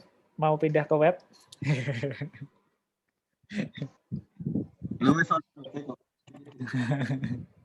Ben iso di scaling kayak Mas Dodi kudu pindah ning web. Wah, gitu kan. Mas Dodi kan atau Aku manut Mas Parno. Mas Parno ini tapi ya kayak susah rada. Pindah web sing sulapan wae, Mas. Momennya sulapan gitu ya. Dari aplikasi saat jam Dedi. Bisa reporting kan, Mas? Ya. Nggak bisa reporting, klik kanan, porting to web gitu nggak bisa ya? Magic, Mas. Itu ada tuh apa namanya? Yang TV itu ada itu yang langsung bisa ke web ke mobile. Apa namanya? Soju apa ya? Pakai Soju apa ya? Web builder. Oh, aku belum pernah nyoba, Mas. Belum pernah rata krungu ya. Aku malah berbayar sih. Sebenarnya berbayar kalau misalkan hasilnya bagus sih. Kan sih, Mas. Enggak masalah ya. Enggak masalah sih. Kan bisa dijual lebih mahal lagi gitu. Iya.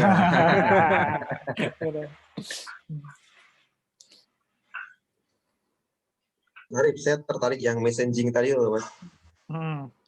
Itu tapi tanya pendapat teman-teman lain dulu lah. Kalau misalnya Mas Ari bersedia nggak, misalnya sharing lebih agak teknis gitu tentang messaging gitu, cara kita buatnya gitu.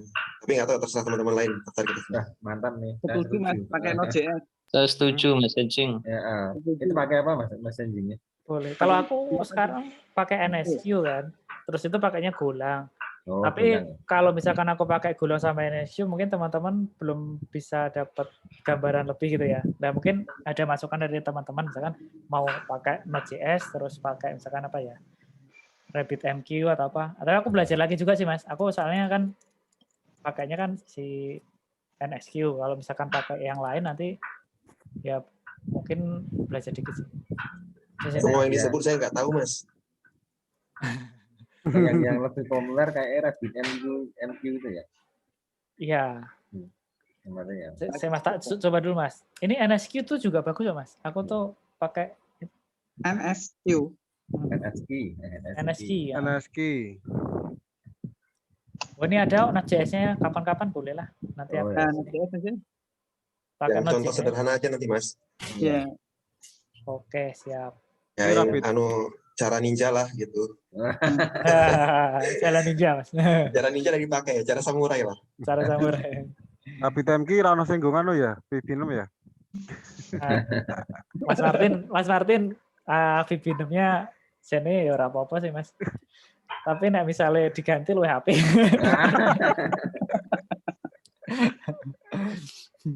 Yang pakai tool yang besar ban. Gitu. Terus yang lebih awet gitu loh Mas. PHP itu nggak apa-apa sih, PHP kan gampang, tapi dia perkembangannya bagus kalau menurut aku ya Mas. PHP yang sekarang ini kan sudah ada GIT-nya kan, ada di-compile kan. Jadi menurutku udah kenceng juga sih GIT, udah ada GIT-nya. Wingi Swallow jare apa yang di PHP kan wis ana Swallow itu saingannya Node.js. Deno gitu. Kurang Swallow apa ya? Swallow. Sing Swallow. Sing ning Laravel 8 ki lho. Laravel wis 8 kok jiji loro wae. Sebenarnya nek itu Mas. Yang itu ya soket IO itu enggak Mas? Yang kayak soket IO itu loh. Oh, Swole iki jare ning nggon anu iki ra weruh sing gawe perbandingan ya Swole-ne ya. Dia lebih cepat daripada Node.js. Ya aku tak ndelok Mas. SWOLE dan Iya, SWOLE. Punya dua. O-nya 2. Tapi menurut aku ya Mas, sebenarnya kalau mau bahasa yang nggak banyak berubah, stabil, itu ya Go itu stabil. Oh, bulan itu. Jadi aku melu wes. Bukan, aku kan melihatnya dari Node.js tuh. Node.js itu dari versinya 3 tiba-tiba udah sekarang wis 13 apa piro ya? 14 ya. Cepet banget. Go itu belum sampai sekarang Go yang 2 tuh belum keluar kan. Oh, berarti yang kalau apa lebih lama rilisnya update malah bagus itu ya Mas. Ya paling enggak kita nggak perlu bingung lah Mas ganti-ganti bahasa gitu kan. Nah, terus yang kedua si Go ini mendukung ini sih backward compatibility istilahnya kan gitu. Jadi ketika naik satu versi yang biasa itu, yang lama tuh nggak dibuang. Jadi nggak bakal masih dipakai itu ya. Ya. Terus yang ketiganya bahasanya simple Mas. Kalau dibandingkan misalkan ya C++, apa Rust, apa namanya C gitu kan, itu kan bandingannya kayak itu kan Java gitu. C# gitu. Itu jauh lebih simpel sih ini Kak, Golang. Jauh, sangat jauh lebih simpel. Jadi oke, langsung belajar Go. Ya, ditulis aja Mas. Mangkat. Versi 3 ini Go. Versi 3 ini Go. Soalnya kalau aku belajar Java, biar ra iso Mas, sampai saiki aku Java ki ra iso. JavaScript ya Mas? Go. Mas? Nek JavaScript. Kalau JavaScript sama Go, JavaScript itu konsepnya banyak banget. Jadi kayak asinkronusnya itu banyak banget. Bisa pakai callback, bisa pakai itu kan ya. Await. Async await, bisa pakai promise then gitu kan. Terus kalau Golang itu cuman pakai satu aja Mas. Kalau mau pakai asinkronus pakai Go rutin. Tok wes ngono. Gampang kan. Terus yang kedua kalau di bahasa lain itu perulangan ada while, ada for, ada for loop, ada yang modelnya senengannya Mas Martin, manggil fungsi apa sih nih rekursif. Sangar pun. Seneng apa kan rekursif kan itu kan. Nah kalau di Golang itu cuma ada satu Mas, for, udah perulangan itu satu dok for. Oh, nah, jadi malah enak ya. Iya, karena dibatasin itu, sangat terbatas itu, jadi ya orang bakal pakai itu. Akhirnya sama. Cuma ORM juga ya? ORM ada Mas ORM. Kalau dulu kalau ORM itu udah di level library. Nanti kemampuannya gimana Mas? Kok terbatas kayak gitu? Kemampuannya kalau sampai sekarang sih ini kok Mas. Terpenuhi. Kan sebenarnya kalau kita mau jujur, yang kita pakai itu kan kebanyakan cuman if sama for gitu kan, sama perulangan. Kan. Ya, fungsi-fungsi lain, taruhlah JavaScript tuh. JavaScript itu kan punya fungsi array map, array reduce, terus array find, array search gitu. Berapa orang yang pakai Mas? Mas Martin tuh. Aku orang aku. Nah, nanti lari-larinya berarti orang bakal makanya cuma for sama itu. Gitu Mas. Saya pernah Mas ketemu kondisi mau melakukan sesuatu tapi terus tidak tersedia di Golang gitu. Kalau sampai saat ini aku belum pernah Mas. Karena kan ketergantungan kita pada program kan cuma 3 tadi. Ketergantungan lainnya tuh ada di level library kan. Benar kan? Misalnya mau connect ke database, mau connect ke Redis, mau connect ke apa namanya web service lain, misalkan gRPC gitu kan. Nah, library-nya itu si Go ini udah bawaannya aja udah lengkap banget Mas. Bawaannya aja udah lengkap banget. Apalagi ada library tambahannya gitu. Jadi ya menurutku sih kalau untuk REST API ya, maksudnya untuk API aja gitu, nggak perlu pakai library apa-apa, Go itu udah jalan gitu. Itu sih. Desktop atau web Mas? Bisa desktop, bisa web Mas. Tapi kalau use case umumnya ya buat REST API itu sih. Buat web API gitu. Nanti kalau buat fungsi-fungsi tambahan Mas, misalnya REST API dipakai buat nyetak PDF misalnya gitu. Itu nanti pakai library lain gitu atau di Golang sudah ada? Cetak PDF ya, aku lupa Mas. Kayaknya simpan file. Simpan file tuh cuma tinggal ini doang Mas. Header-nya dirubah. Dia bakal ngedownload. Jadi format data string dibentuk misalkan CSV gitu kan. Terus nanti header result-nya tuh dirubah ke application CSV, dia bakal otomatis download. Sesimpel itu sih. Jadi misalnya nggak direct printing gitu. Kalau direct printing aku belum pernah nyoba. Kebetulan kerjaanku belum pernah berhubungan dengan direct printing sih. Kalau yang pernah coba sih pakai Node.js Mas. Pakai Express apa ya? Express Post Printing apa ya? Iya, ECS Post Printing. Express, iya Post Printing. Nah itu kalau dalam kasus tertentu gitu Golangnya feature-nya tidak ada, itu gimana Mas? Berarti bikin ngasih service yang lain? Kalau aku biasanya kayak gitu, ini sih Mas nyari library-nya dulu sih. Saya tak golek ya Mas. Ini Oh enggak, nanti kapan-kapan Mas. Enggak sih, ini kapan banget sih kan? Kasusnya kapan ya? Saya ini masalahnya ini ditunggu sama ini pemilik Zoom-nya ini gimana nih? Enggak apa Mas di kelemahan. Monggo Mas. Kalau udah selesai. Lanjut. Wes buka. Neng kono, neng kene durung Mas. Lanjut. Ini di rumah ini.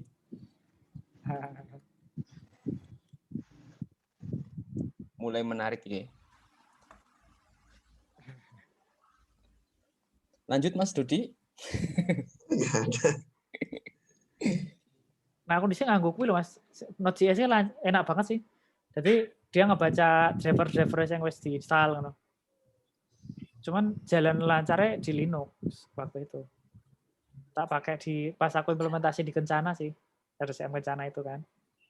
Dia ada jadi vendor sebelumnya tuh modelnya ada satu komputer, printernya tuh kono kabeh gitu kan Mas. Nah nanti printernya jaringan ngono kabeh.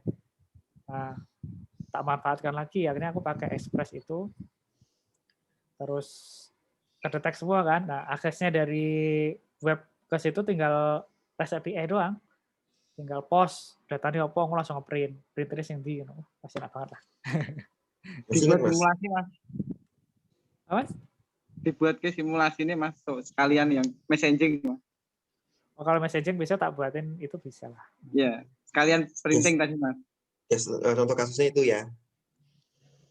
Oh, saya printing yang aku bilang pikir sih Mas aku. Tapi anak aku Node.js kayaknya nggak ada masalah sih. Ya, printing pakai Node.js dan messaging aja Mas. Oh, no. Boleh. Jangan ditumpuk banyak materi ya, saya nggak kuat otaknya. Satu hari satu materi aja, tapi sebentar gitu.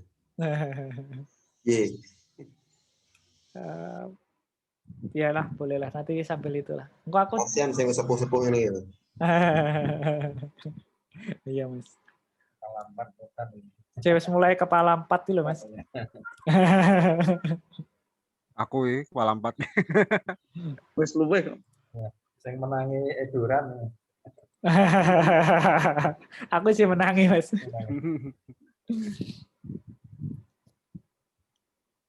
Biasanya kalau printing itu yang susah sih printing itu loh Mas, apa sih nih? Dot metric loh. Oh, arek-arek. Arek-arek loh. Iki memang PR ya. Nah, thermal lebih mudah ya Mas? Kalau thermal sama aja Mas, maksudnya kayak printer biasa. Direct printing.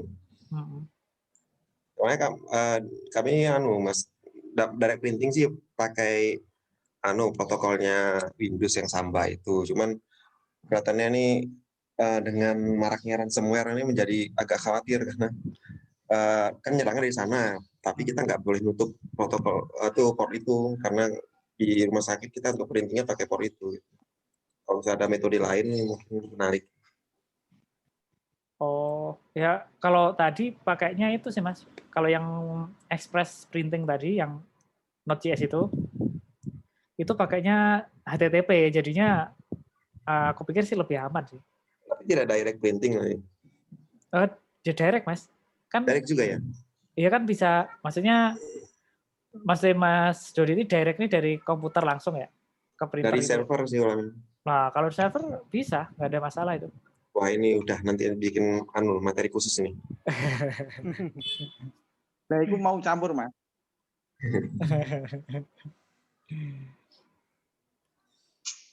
Ini ada kok di Golang, Mas. Namanya apa? Not print.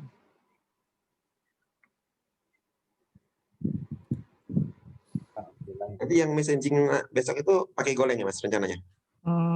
Pakai Node aja kali ya? Pakai apa? Node.js? Node.js aja apa ya? Pakai Node Golang. open. Kalau pakai Golang pada bingung nggak, Mas? Saya kalau bingung saya tutup shutdown. Betul, pakai Node aja. Node aja yang udah banyak tahu ya. Iya. Iya, Node lumayan sih. Aku tak sinau sih. Vivi. Tapi Vivi 6, Mas. Jangan sampai nanti ini juga kasihan Mas Arifnya loh. Tapi dia nggak pada pinter, bisa belajar cepat.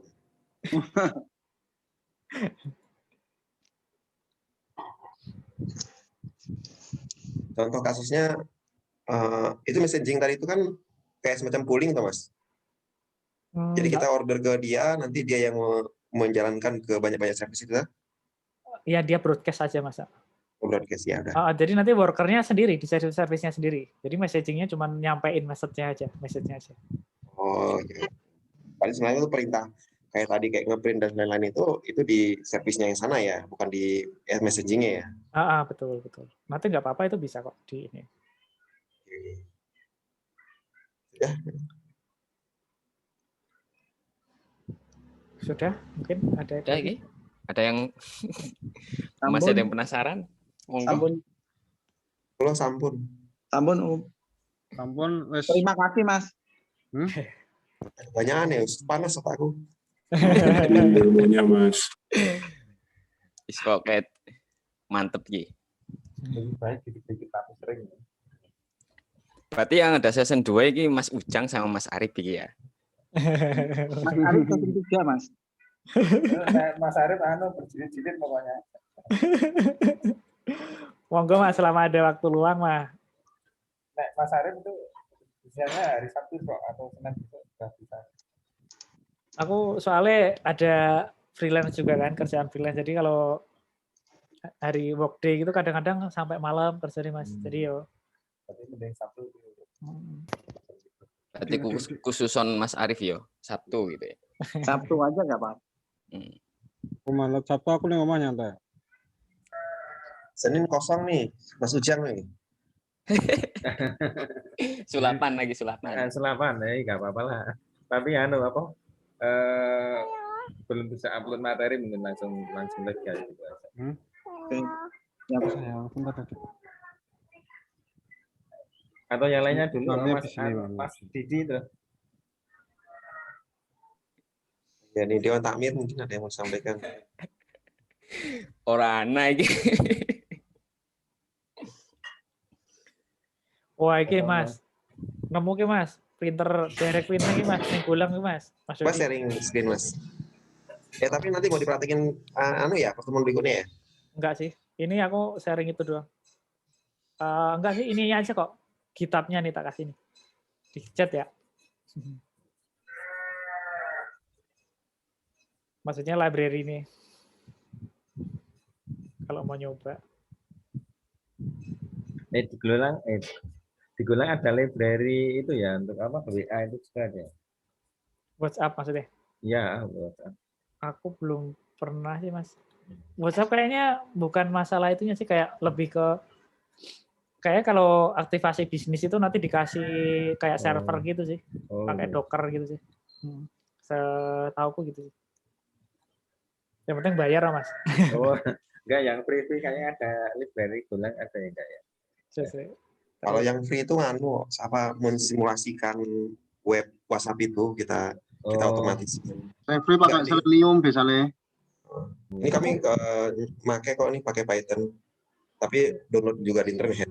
Jadi simulasikan web WhatsApp itu, jadi dia buka nanti diketik di sini, pencet send-nya gitu.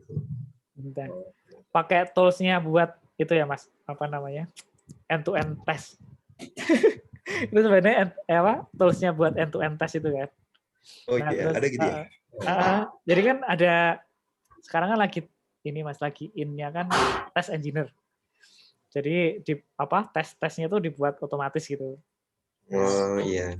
Tiap Niruin berapa manusia. jam, tiap berapa jam jalan, tiap berapa jam jalan. Nah itu kan bisa dipakai. Aku pernah dulu pakai Chrome Headless sih. Ya sama Mas buat WhatsApp kayak gitu sih. Tapi wes tahun 2018 wes hilang Mas. Kalau yang berbayarnya cukup mahal ya. Mas Ujang kok tertarik itu perwakilan Jogjanya di Maguwo. Untuk presentasi saya dibawa, tapi per pesan per message itu kira-kira sekitar Rp700, Rp500, tergantung volume. Jadi mahal, lebih mahal daripada SMS. Lebih mahal ya? Lebih mahal. SMS-nya sekarang nggak sampai Rp100 ya Mas? Iya. Cuman ya nanti namanya ya itulah kayak Tokopedia kan, kalau ngirim WhatsApp itu kan tulisannya Tokopedia gitu. Walaupun kita nggak nyimpen namanya. Iya. Tokopedia pakai yang bisnis sih kayaknya. Aku belum pernah itu sih, belum pernah bongkar. Sebenarnya bisa buka reponya, cuman harus bongkarin kok males. Sebelum pamit di-downloadin semua Mas. Enggak Mas. Percuma sih Mas kan itu khusus ininya. Yang penting ilmunya masuk dulu gitu deh.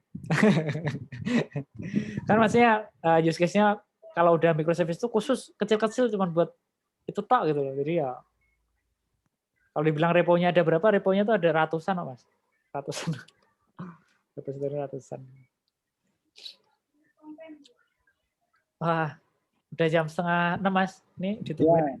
Oke. Yo, monggo gimana ini? Yo, lanjut. Terima kasih Mas.